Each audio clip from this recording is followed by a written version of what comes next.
কার্যক্রম চালু করা হয়েছে। কয়েকদিন বন্ধ থাকার পর আবারও থানার কার্যক্রম শুরু হয় স্বস্তি ফিরেছে। রাজধানীর বাইরে স্বাভাবিক হচ্ছে থানার কার্যক্রম। সাম্প্রতিক ছাত্র আন্দোলনকে ঘিরে সহিংসতায় কম ক্ষতিগ্রস্ত থানাগুলো কার্যক্রমই এখন চালু হচ্ছে বেশি।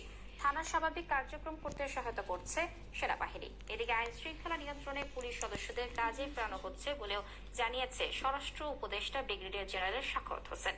সংবাদদাতাদের পাঠন তথ্যচিত্রে লামিয়া আক্তারের প্রতিবেদন। সারা দেশে স্বাভাবিক হতে শুরু করেছে থানার কার্যক্রম। চট্টগ্রাম মেট্রোপলিটন পুলিশের 16টি থানার মধ্যে সীমিত পরিসরে 14টি থানার কার্যক্রম শুরু হয়েছে। সিএমপির জনসংযোগ কর্মকর্তা জানান, সেনাবাহিনীর সহায়তায় যেসব থানা কম ক্ষতিগ্রস্ত হয়েছে সেসব থানার কার্যক্রম শুরু হয়েছে। যেসব থানা বেশি ক্ষতিগ্রস্ত হয়েছে সেগুলো চালু হতে কিছুটা সময় লাগবে।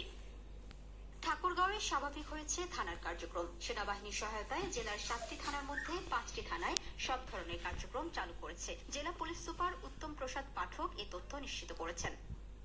খুলনা মেট্রোপলিটন পুলিশের 8টি থানা ও জেলায় 9টি থানা রয়েছে। শনিবার সকাল থেকে পুলিশ সদস্যরা তাদের কার্যক্রম শুরু করেছে। খুলনা জেলা পুলিশ সুপার সাইদুর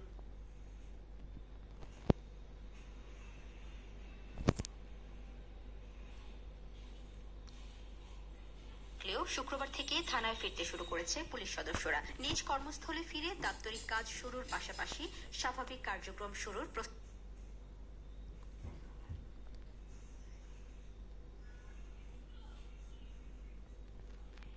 থানার কার্যক্রম শুরু হয়েছে। শুক্রবার বিকেলে থানা প্রাঙ্গণ পরিদর্শন শেষে এ তথ্য নিশ্চিত করেছেন সেনাবাহিনীর কক্সবাজার সদরের commanding officer lieutenant colonel Tanvir Ahmed. তার আগে তিনি থানায় ক্ষতিগ্রস্ত আসবাবপত্র, বিভিন্ন কম্পিউটার সামগ্রী, নথিপত্র দেখেন। এ সময় তিনি জনগণের আইনি সেবা নিশ্চিত করতে সেটা নিশ্চিত করার জন্য থানাগুলো গার্ড দিচ্ছি, থানার নিরাপত্তা নিশ্চিত করার জন্য। একই সাথে পুলিশকেও আমরা সহায়তা করব যাতে এলাকার শান্তি এটা আমরা থাকে সেটা নিশ্চিত করার জন্য থানাগুলো গার্ড দিচ্ছি, থানার নিরাপত্তা নিশ্চিত করার জন্য। একই সাথে পুলিশকেও আমরা সহায়তা করব যাতে এলাকার শান্তি এটা আমরা নিশ্চিত করতে পারি।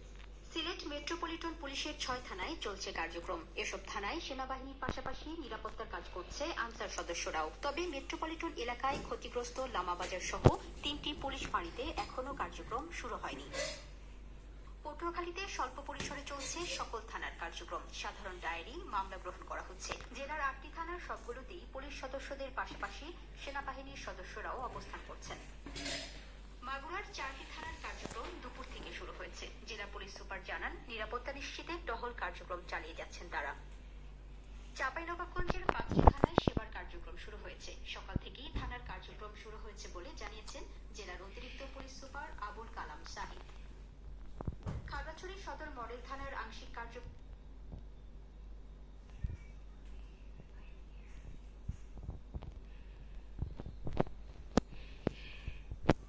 থানার কার্যক্রম স্বাভাবিক হবে।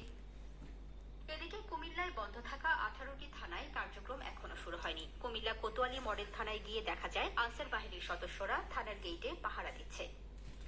ডেস্ক রিপোর্ট, বৈশাখী সংবাদ।